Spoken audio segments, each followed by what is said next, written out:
क्या है, वो कहने के लोकतंत्र को कुचलने का है, दबाने का है। लेकिन जो है देश की जनता तो समझ रही है। साथ में कांग्रेस ने विपक्षी रूप में पूरी भूमिका अपनी जो है इसमें प्रस्तुत की है, चाहे वो डिमोनेटाइजेशन का मुद्दा हो, चाहे वो दलितों पे, महिलाओं पे, अल्पसंख्यकों पे अत्याचार का मुद्दा हो, कांग्रेस ने पूरे पुरजोर तरीके से उठाया है। और आज कांग्रेस पार्टी की जिम्मेदारी है कि पूरे विपक्ष को एकजुट कर कर जो इनकी जो देश के अंदर जो निराशा का माहौल और अराजकता का माहौल जो धीरे धीरे बढ़ रहा है, उसको रोकने के लिए, उस पर लगाम लगाने के लिए कांग्रेस पार्टी की जिम्मेदारी है कि पूरे विपक्ष को जो है वो एक साथ ले। और वही काम चल रहा है। और किसी भी तरीके से जो मनीष जी खुश हो रहे हैं नीतीश जी का नाम लेकर या कोई और नाम लेकर, तो ये कहीं ना कहीं जो है इनको अंदर खाने बहुत चिंतित है ये कि विपक्ष एक हो रहा है, और विपक्ष के एक होने से कहीं ना कहीं जो है भारतीय जनता पार्टी के ऊपर लगाम लगेगी। भारतीय जनता पार्टी जो है पूरे तरीके से जो है एक्सपोज हो जाएगी। जो सत्ता में इनका जो सत्ता के मद में ये बिल्कुल चूर चूर हो रहे हैं, और कहीं ना कहीं हर बात में जो है चुनाव जीतने की बात करते हैं। चुनाव लोकतंत्र में जीतना हारना एक अलग मुद्दा है, लेकिन जिन मुद्दों के आधार पर आप चुनाव जीत कर आए हो उसके ऊपर काम करना एक अलग बात है। और कहीं ना कहीं जो है भारतीय जनता पार्टी उन सभी मुद्दों से जो है ध्यान भटकाने की कोशिश कर रही है। तो विपक्ष के रूप में कांग्रेस पार्टी उस जिम्मेदारी को पूरा कर रही है, और पूरे विपक्ष को एकजुट करके निश्चित रूप से जो है भारतीय जनता पार्टी की जो नीतियां हैं देश को तोड़ने की, देश में अराजकता फैलाने की, और जो निराशा का माहौल देश में पैदा हुआ है उसके ऊपर लगाम लगाने का काम कांग्रेस पार्टी करेगी।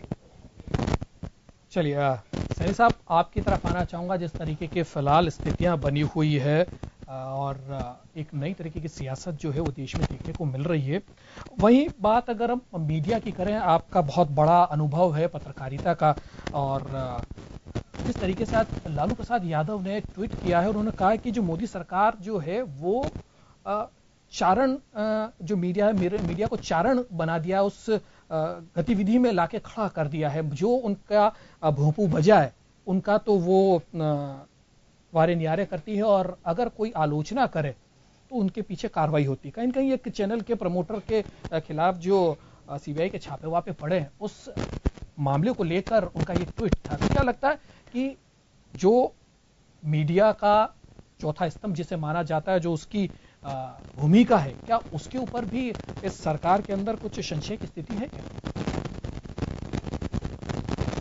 देखिए, कुल मिलाकर के, और जैसे इलेक्ट्रॉनिक मीडिया हो चाहे प्रिंट मीडिया हो, उसमें जो एक रेवेन्यू की ज़रूरत होती है, उस ज़रूरत को लेकर के जिस तरीके से कुछ संचालकों ने, मीडिया के संचालकों ने कंप्रोमाइज़ किए, उसके नतीजे पर यह बात बोलने का सिलसिला रहा है।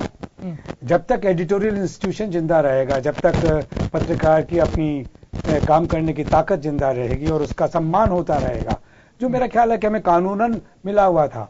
लेबर लॉ जिस तरीके से हमें पहले प्रोटेक्ट करते थे, आज नहीं करते हैं। तो लालू यादव क्या कर रहे हैं उससे कोई महत्वपूर्ण बात नहीं है। महत्वपूर्ण बात यह है कि मीडिया जो देखता है, जो बयान करता है, जो दिखाता है, वो अगर निष्पक्ष रूप से ऑब्जेक्टिवली अगर जाता है, तो वो अगर सरकार को पसंद नहीं आता तो भी तारीफ किया करते थे एक जमाने में। लेकिन अब ये हो रहा है कि सरकार जिन बातों को पसंद नहीं करती उसे कहते हैं इडियोटिक, ये क्या दिखाया जा रहा है, क्या कहा जा रहा है।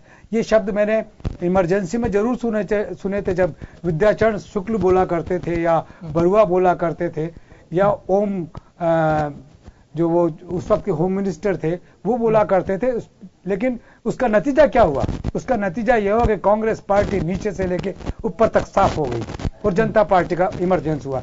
मुझे कुछ दृश्य ऐसा ही नजर आता है कि स्तुति गान उन लोगों को जो बहुत बेहतर हैं, जो बहुत बेहतर इस देश के लिए काम कर सकते हैं, उनको गुमराह कर रहा है। हाल जो है वो आपके सामने एक नजीर के तौर पे लेना चाहिए, क्योंकि मीडिया जो है वो एक आलोचनात्मक टिप्पणी करता है तो उसे पॉजिटिवली सरकारों को लेना चाहिए। एक सबसे बड़ी बात यह है। लेकिन जिस तरीके की स्थिति है मनीष जी, अगर बात किसानों की करें, बात युवाओं की करें, बात रोजगार की करें, महंगाई की करें, हर मुद्दे पर विपक्ष की तरफ से आरोप यही है कि विफल सरकार हुई है।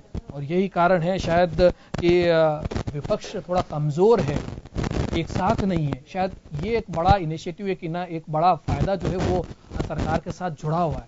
तो क्या उस वजह से एक मॉनिटरिंग की जो कमी जो है वो सरकार में वो नजर आ रही है, एक आत्मस्तुति की स्थिति सरकार की नजर आ रही है। 3 साल का बखान की बात हो, उसके ऊपर पैसा बहाया जा रहा है, लेकिन गरीब किसान के कर्जों को माफ करने में सरकार जो है वो देरी कर रही है और कुछ दूसरे जो है वो मार्ग निकाल रही है।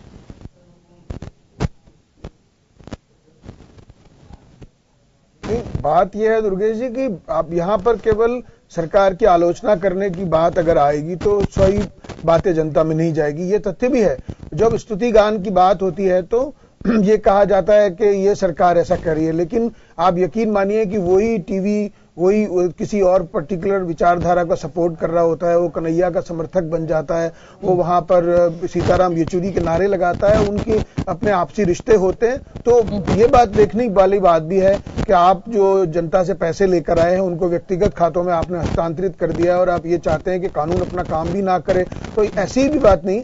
मैं तो ये बात भी अचंभित हूं कि ओम जी खुद मीडिया वाले हैं, तो मीडिया का तो स्वतंत्रता होनी ही चाहिए।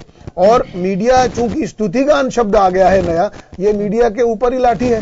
तो मैं ये कहना चाहता हूं कि ये जो दूसरा बर्ताव है कि आप ये कहने लग जाएं कि स्तुतिगान हो रहा है, मीडिया स्तुतिगान कर रहा है क्योंकि वो सेठों का है, और जो लोग पत्रकार हैं उनके वो चैनल के हेड बन गए हैं, मालिक बन गए हैं, तो कुछ नहीं है। तो मैं ये कहना चाहता हूं इनको दोनों बातों का फर्क समझना चाहिए और ये बात एक जैसी कहनी चाहिए कम से कम। नहीं तो लोग कहेंगे कि दो तरफा बातें कर रहे हैं। हजारों करोड़ रुपए जो है वो लेकर देश से भाग चुके हैं, उसके ऊपर सरकार कोई कार्रवाई नहीं कर रही है। वो तो अभी आप यकीन मानिए कि वो 2014 के पहले के नुमाइंदे हैं, सारे एनपीए के काम करे हुए कांग्रेस पार्टी ने करे। ये अंबानी अडानी कांग्रेस के जमाने के सेठ बने हुए हैं और इसका सारा क्रेडिट ये उसको दे देना चाहते हैं बीजेपी को, तो ये सही नहीं है, जनता भी समझती है। तत्कालीन सरकार की जिम्मेदारी है कि अगर कभी कोई उसके कार्यकाल में भले ही ना हुआ हो, लेकिन अगर कोई गलत काम हुआ है और आपकी सरकार में अगर उसके खुलासे हुए तो जिम्मेदारी आपकी है, उसके ऊपर काम करना आपकी सरकार को पड़ेगा। जिम्मेदारी जी बिल्कुल, तो मैं यही कह रहा हूं ऐसे समय में, जी मैं यही कह रहा हूं ऐसे समय में जनता समझती है और जन भावना के विरुद्ध अगर ये बात करते हैं तो वो बचकाना बात हो जाती है।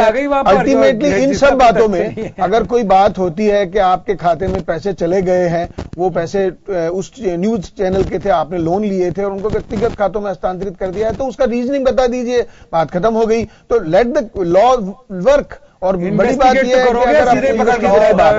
कि अगर कानून काम कर रहा है उसमें आपत्ति किसी को अगर है तो फिर जनता सोचती है कि ये गड़बड़ है। कानून के थ्रू एक छोटा सा सवाल है, क्या राष्ट्रपति चुनाव को लेकर जिस तरीके की कवायद है, क्या लगता है इतना आसान है आपके लिए आपका उम्मीदवार जो है उसको राष्ट्रपति बनाना?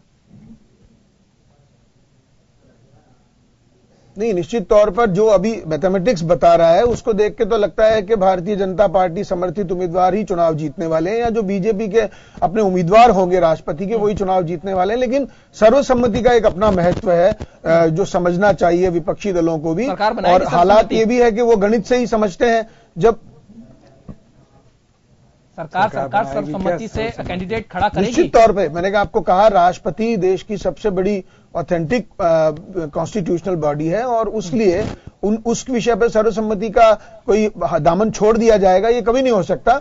लेकिन आप जो हठधर्मिता देख रहे हैं कमरे में इकट्ठे होने की, तो वो उसको देख के लगता है कि उनकी मंशा नहीं है। केवल राष्ट्रपति चुनाव ही एक मकसद है कि 2019 को भी देख रहा है विपक्ष एकजुट होने के लिए ताकि चुनाव में जाया जा सके? देखिए दुर्गेश जी, जहां तक साबित पूरे विपक्षी दल के इकट्ठे होने की बात है तो मैंने आपको पहले भी बताया कि राष्ट्रपति चुनाव तो एक मुद्दा है, क्योंकि राष्ट्रपति सबसे बड़ी हमारी संविधान की जो है पोस्ट है, और जहां पर जो है जाकर विपक्ष जो है अपनी बात मुखर तरीके से जब संसद में कहीं ना कहीं उनकी सुनवाई नहीं होगी तो कहीं ना कहीं राष्ट्रपति बचते हैं जहां पर जो है विपक्ष अपनी आवाज बुलंद तरीके से रख सकता है। तो राष्ट्रपति चुनाव तो एक मुद्दा है ही, साथ में जिस तरीके की व्यवस्था आज पूरे देश में बन रही है, जो देश के जो मुख्य मुद्दे थे उन मुख्य मुद्दों से भटकाकर देश को जो है लगातार एक ध्रुवीकरण के रास्ते पर जिस तरीके मुद्दों पर लाने के लिए, पटरी पर लाने के लिए देश को एक कवायद जो है, एक इनिशिएटिव जो है वो कांग्रेस ले रहा है। ओम सैनी साहब, आपकी तरफ आना चाहूंगा। एक समय बहुत कम है, एक छोटी सी प्रतिक्रिया। राष्ट्रपति चुनाव है, परंपराएं जो हम अगर देखें तो एक सर्वसम्मति से एक कैंडिडेट को चुना जाता है और लगातार चाहे सरकारें किसी की भी रही हो, विपक्ष में कोई भी हो, इसके ऊपर सर्वसम्मति बनी है। लेकिन जो फिलहाल आज की स्थिति, क्या माने कि ऐसे हालात हैं कि सर्वसम्मति से कैंडिडेट राष्ट्रपति के लिए तय हो जाएगा? नहीं, संभव ही नहीं है। देखिए, डेमोक्रेटिक की जो प्रोसेस है उस प्रोसेस के अंदर विपक्षी दलों को बड़ा कमजोर करके आंका जा रहा है। और सत्ताधारी दल ऐसे चल रहा है जैसे कोई राजसू यज्ञ करने निकला है, चाहे उसने तय कर रखा कि लोकसभा में कितना हासिल करना है, विधानसभा में कितना हासिल करना है। इस भाषा से डेमोक्रेटिक चर्चा नहीं होती, संवाद नहीं होती, फैसले नहीं होते। मुझे निश्चित रूप से लग रहा है कि भारतीय जनता पार्टी का अपना उम्मीदवार होगा और वही राष्ट्रपति बनेगा। चलिए, तो अब इंतजार राष्ट्रपति चुनाव का भी होगा और विपक्ष भी एक मजबूत बॉडी की तरह उभर के आए ताकि सरकार को घेरने की कोशिश करे, क्योंकि लोकतंत्र की खूबसूरती जो है वो इसी बात में है कि विपक्ष मजबूत होगा, सरकार काम करेगी तो उसकी आलोचना भी होगी, और आलोचना होगी तो वहां सुधार की संभावना होगी, और यही डेमोक्रेसी की एक खूबसूरती है। तो फिलहाल हमारे साथ चर्चा में भाग लिया आप लोगों ने, बहुत बहुत आपका शुक्रिया। मनीष पारिक साहब बीजेपी से, कांग्रेस से नगेंद्र सिंह शेखावत साहब, और आम आदमी पार्टी से पूनम चंद भंडारी साहब हमारे साथ जुड़े थे, और वरिष्ठ पत्रकार ओम सैनी साहब हमारे साथ जुड़े थे। आप सभी का बहुत बहुत शुक्रिया। फिलहाल खास खबर में इतना ही, दीजिए इजाजत, नमस्कार।